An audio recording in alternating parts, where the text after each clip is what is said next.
Hamas के Israel पर हमला करने के बाद इजराइल ने गाजा पर चढ़ाई कर दी थी, जिससे आग बबूला हुए यमन के हूती विद्रोहियों ने लाल सागर में ऐसा तांडव मचाया कि इस रूट से होने वाला वैश्विक व्यापार ठप तो पड़ा ही, साथ ही हूतियों ने अमेरिका को भी नाको चने चबवा दिए।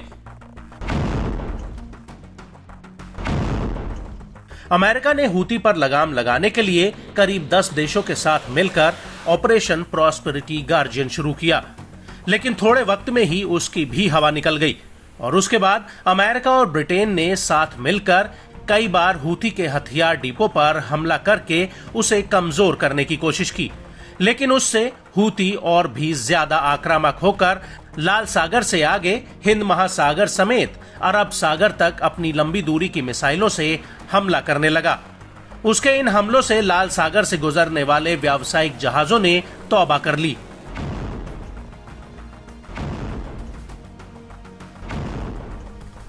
और अब अमेरिका ने 16 अक्टूबर 2024 को यमन के भीतर हूती के 5 अंडरग्राउंड हथियार डिपो पर एक बहुत बड़ी एयर स्ट्राइक की। अमेरिका ने यह हमला अपने B-2 स्टेल्थ बॉम्बर से किया। अमेरिका ने यह हमला ब्रिटेन के साथ मिलकर किया था। हूती पर नकेल कसने के लिए बाइडेन को अपना सबसे ताकतवर हथियार उतारना पड़ा, लेकिन ऐसा लगता है कि अमेरिका की ये कोशिश भी बेकार हो गई है, क्योंकि हूती ने शुक्रवार यानी 18 अक्टूबर 2024 को अरब सागर से गुजर रहे मेगालोपोलिस जहाज पर ड्रोन अटैक किया है। हूती ने दावा किया कि उसका यह हमला सक्सेसफुल रहा है। हूती के सैन्य प्रवक्ता ब्रिगेडियर जनरल याया सारी ने इस हमले की पुष्टि करते हुए कहा कि इस जहाज को कब्जे वाले फिलिस्तीन के बंदरगाहों में प्रवेश पर लगे हूती के प्रतिबंध का उल्लंघन करने के लिए निशाना बनाया गया।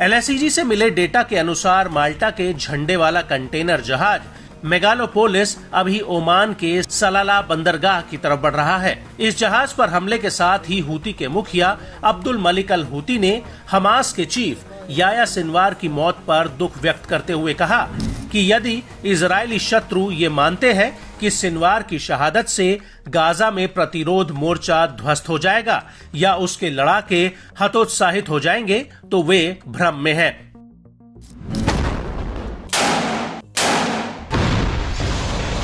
सैयद अल हूती ने आगे कहा कि हमास एक आंदोलन जो अपनी स्थापना के बाद से ही दृढ़ और समर्पित रहा है, अपने संस्थापक और कई प्रमुख नेताओं की शहादत के बावजूद डगमगाया नहीं है। अब्दुल मलिक अल हूती ने कहा कि हमास कभी भी प्रतिरोध का झंडा नहीं छोड़ेगा, युद्ध का मैदान नहीं छोड़ेगा या आत्मसमर्पण नहीं करेगा।